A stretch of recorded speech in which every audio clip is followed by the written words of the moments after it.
William Lancaster. Alessandra repeated the name as it sounded familiar. Then it clicked. I have met him many times when I was a child. He would frequent my father a lot and bring me gifts. He is more than twice my age. Alessandra's skin crawled the more she thought of the many encounters she'd had with William as a child.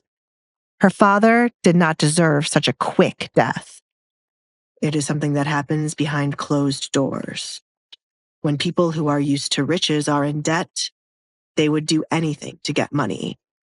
Your father has paid for what he has done, and I am certain wherever he is now, he is being tortured, Edgar said to give Alessandra some peace.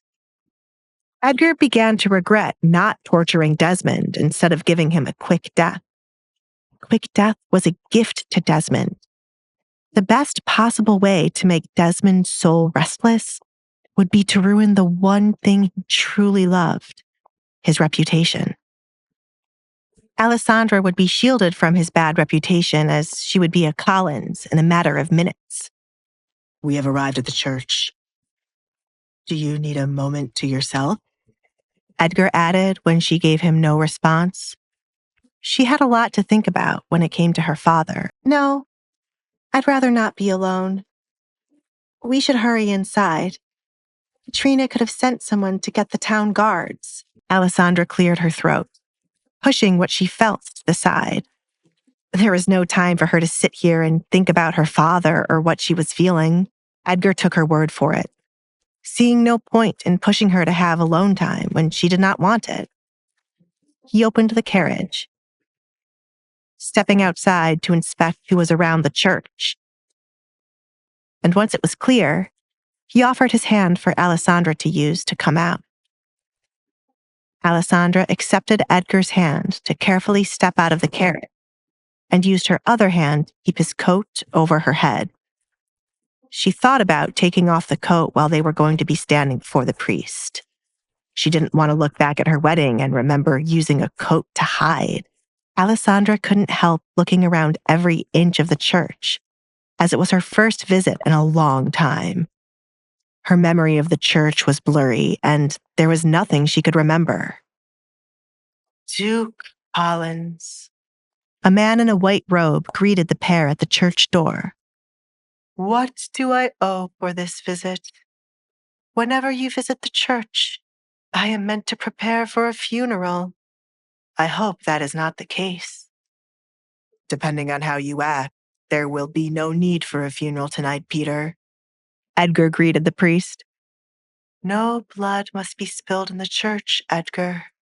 You cannot do it again. Peter glared at Edgar. Edgar created havoc in the church when he stormed in to kill a man. That was your fault for hiding a man who committed murder. If you had brought him out, as I requested, church would not have been a mess. How awful of you to let such a thing happen. Edgar twisted the situation. Meanwhile, Alessandra was surprised to hear Edgar killed someone in a church. How many times was she going to be surprised by his actions the more she got to know him? Why are you here, Edgar? There is no one here but the priest, and I am certain they did not kill anyone or commit any other crimes. Peter wanted nothing more than to get rid of Edgar as soon as possible. Trouble followed wherever Edgar Collins went. I am here to get married.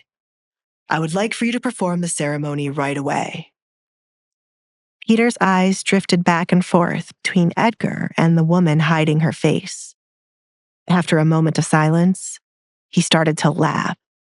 However, when Edgar did not seem amused and the woman did not react to the joke Edgar told, Peter's laughter died down. Why didn't the two of you laugh?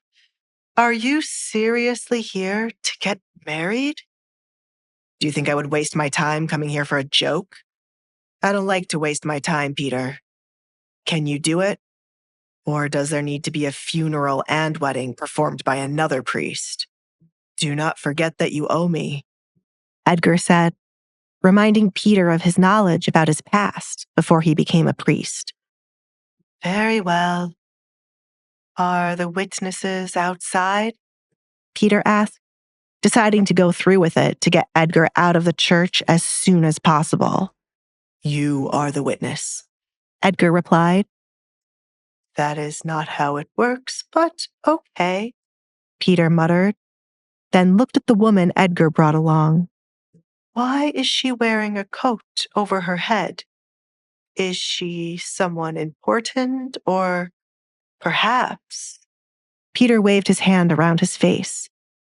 Are you ashamed of her looks? My bad, he choked as Edgar's hand suddenly wrapped around his throat.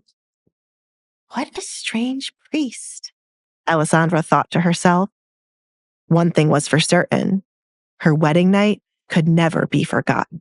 Hey, I'm Alessandra. If you're wondering what happens next, download the Pocket FM app now and listen to the exciting episodes of The Duke's Masked Bride.